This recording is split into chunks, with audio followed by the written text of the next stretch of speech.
Hey, it's a frosty morning here in Vegas, and we're off to California. Let's grab some cargo, make like a tree, It's all over now. and get out of here.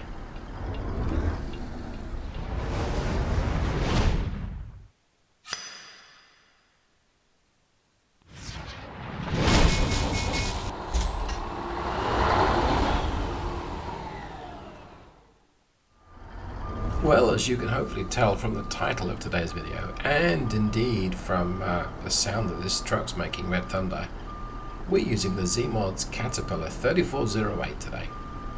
It's actually the 3408D, it's the direct injection version. And although it's still a bulldozer engine, it's more Caterpillar than Clatterpillar. And if you've ever heard one of the indirect injection, the pre-combustion chamber, one of the older Caterpillars, you'll know exactly what I mean. This bitumen yard's never good to get out of in Vegas. Well, let's clear now.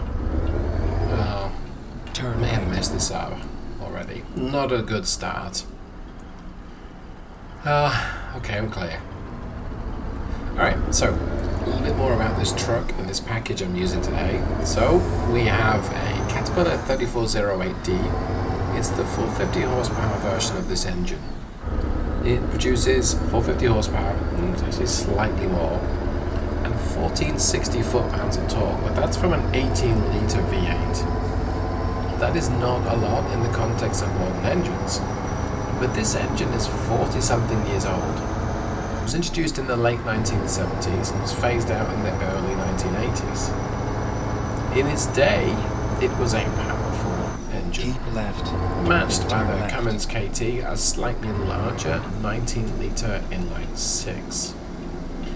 Now the KT Turn is many left. things, but it doesn't have the same sound as a V8. I'm using this with a manual 13 speed, and as you can see, I'm struggling a little bit with it. Yeah, gotta find that. It's probably overgeared. Yeah, I'm using a 336 final drive. It's an overdriven transmission. So I am going to be struggling, I think, to choose the right gear for a time. Once I get used to it, it'll be Keep okay. right, and then turn right. Just between now and then, this could get a little lumpy. Turn right.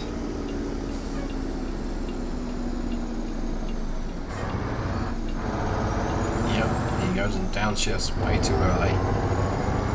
Well, this is the freeway, so I think once I get up to speed and I'm in the top gears, it's going to be much easier. Just my concern is I'm going to be just a little too slow at 65 to use top gear. This engine really needs about 1400-1500 revs to kind of perform. And it's a big engine, it is very powerful, just not at those lower end engine speeds.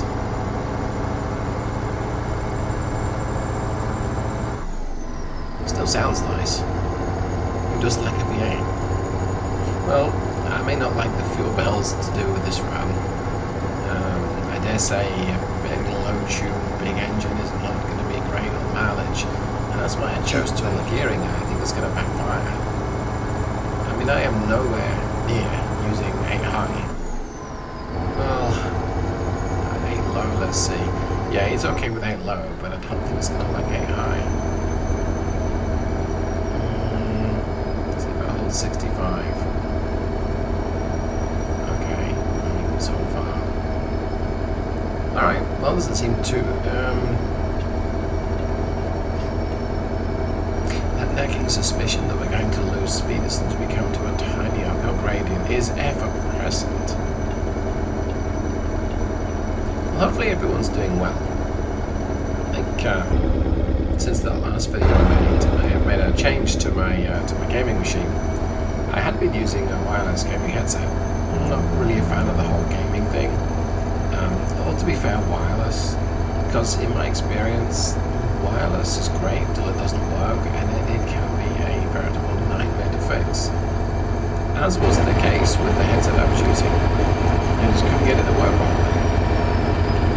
Some kind of conflict or other in Windows, and I know Windows. Anyway, out with the wireless, in with the wired headset. And I'm getting quite a bit of feedback here. I've gone from a closed back headset to a open back, and I hear myself a lot, so this might be a little echoey.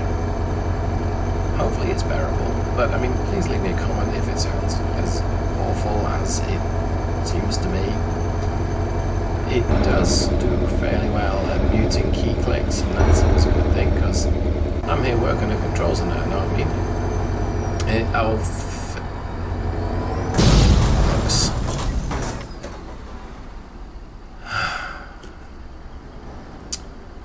Well, that just about wraps up today's video then, because I cannot drive.